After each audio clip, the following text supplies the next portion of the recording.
السلام عليكم الخوت، مرحبا بكم في فيديو جديد الخوت. الفيديو ديال اليوم غادي ندويو على اغنى خمسة ديال اللعابة كاينين في هاد الكرة الارضية الخوت. في الكرة اغنى خمس ديال اللعابة الخوت، راه الخيال العلمي.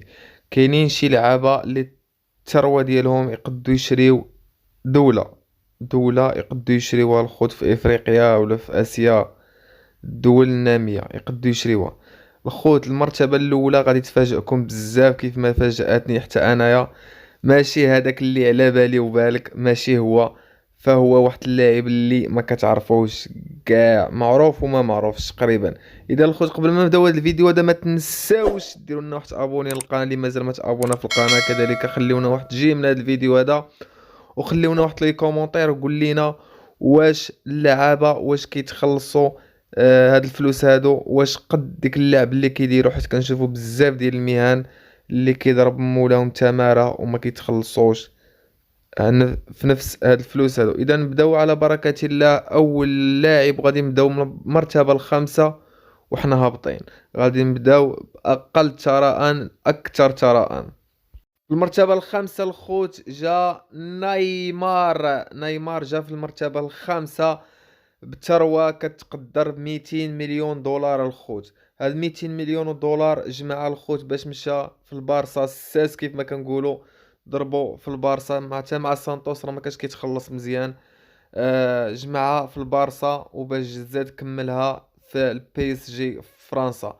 الخوت هاد 1 مليون دولار راه ماشي غير من كرة، اولا الخلصة ديالو ديال كولا ديال كرة عفوا. ولكن هادشي كامل ديك الفلوس اللي كان كيجمعهم كان انفيستيهم، زائد الاشهار. كاين عنده الاشهار مع نايكي كتعطيه زبالة د الفلوس، ما عرفش العدد اللي بالضبط. زائد الخوت ديك الفلوس اللي كيشدهم انفيستيهم الخوت في مشاريع. داروا مطاعم، داروا لي زوطيل، فهمتي، داروا بزاف داروا لي مارك ديالهم. كل واحد اللي دار ماركة د الريحة، اللي ماركة د الحوايج السبرديلات، ديال شي جيل ديال شي حاجة. فنيمار جا في المرتبة الخامسة. في المرتبة الرابعة الخوت فهو جا بيكام الخوت. جمع 450 مليون دولار في الثروة ديالو الخوت. جماعة بيكام كاملين كنعرفوا الخوت، فهو عنده نادي ديال كرة القدم في أمريكا، كذلك لا مع مانشستر يونايتد لا مع الريال. فجمع بزاف ديال الفلوس، ولكن هاد الثروة ديالو ما جمعهاش تقريبا من كرة، ولكن جمعها كرجل أعمال. بيكام معروف على أنه رجل أعمال واعر بزاف. عنده بزاف ديال الشركات، عنده بزاف ديال لي مارك ديالو، الريحة كذلك اللباس.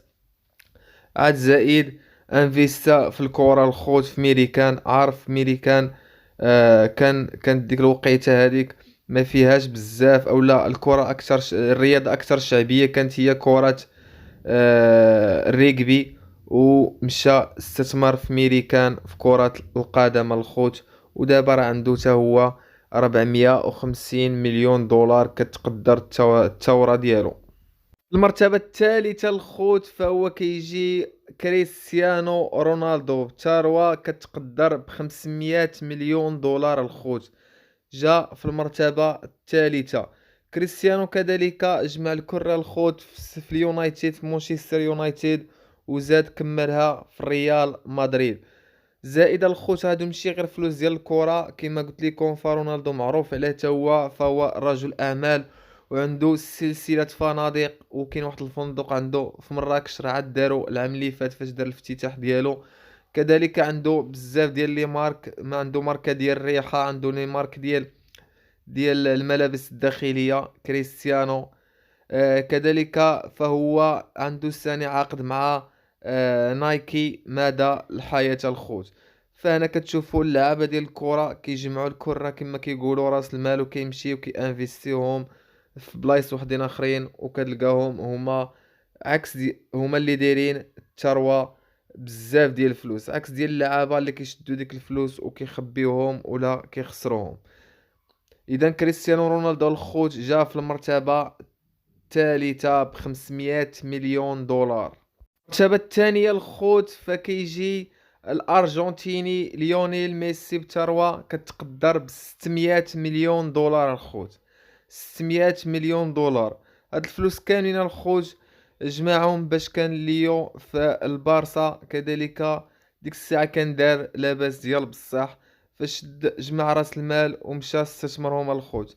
تا ليون ميسي عنده بزاف ديال المشاريع، ثاني عقد مع اديداس مدى الحياة الخوت. ما عنديش المعلومات او الرقم اكزاكت، ولكن راه بزاف، واحد المبلغ اللي خيالي.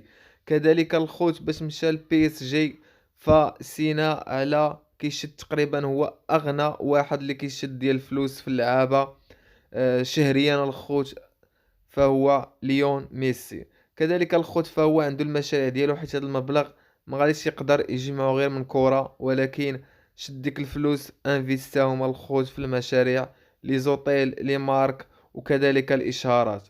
كيدير غير هاد الاشهار الاخر اللي داروا مع كريستيانو رونالدو مع ديك الشركة ديال السيكان والباليزات، فداروه بمبالغ خيالية الخوت. في المرتبة الأولى الخوت اللي كلنا كنتسناوها، اللي هو اللاعب فائق بالفقيه، فهو كتقدر الثروة ديالو في 20 مليار دولار الخوت. داكشي كامل ميسي، كريستيانو، بيكا، نيمار، كلهم بالمليون الخوت. ففائق، فكتقدر الثروة ديالو ب20 مليار دولار الخوت. هذاك الشيء كامل اللي قلنا فالثروة جمعوها بكرة القدم. هذا فهو الولد ديال الرئيس ديال واحد الدولة اللي ما معروفاش كاع، اللي في سميتها بلغار. فهاد اللاعب هذا فلعب في استون فيلا، فلعب في تشيلسي، ولكن راه ما لعب حتى شي ماتش معاهم. كان غير في الثلاجة الخوت، حيت ما عندوش في رجليه. كيلعب الخوت فهو كيلعب جناح، وكيلعب راس حربة. عقلت ولا ولد ديال ولد القدافي راه فحال داك الشكل الخوت، فهو غير حيت ولد الرئيس كانوا كيدخلوه يلعب. حاليا ما عرفتش الخوت فين كيلعب، ولكن فهو مصنف لاعب دولي، لعب مع الدولة ديالو ماتشات رسميين دولية، فكتقدر الثروة ديالو ب20 مليار دولار الخوت. كان الخوت هذا هو الفيديو ديال اليوم. ما تنساوش الخوت ابونا اللي مازال ما تابونا في القناه. كذلك خليونا واحد جيم لهذا الفيديو، خليونا واحد الكومونتير، وقولوا لنا الراي ديالكم. واش هذا اللاعب يتسمى نقدروا نقولوا لاعب، ولا نحدوا نقولوا ميسي هو اغنى لاعب في العالم؟ اذا الخوت كان هذا هو الفيديو ديال اليوم. ما تنساوش قبل ما تخرجوا كيف ما قلت لكم ديروا لنا واحد ابوني اللي مازال ما تابونا في القناه الخوت، فهي كتهمنا بزاف بزاف بزاف. ديروا لنا واحد جيم لهذا الفيديو، وخليونا واحد الكومونتير اللي زوين من عندكم، وتهلاو فراسكم.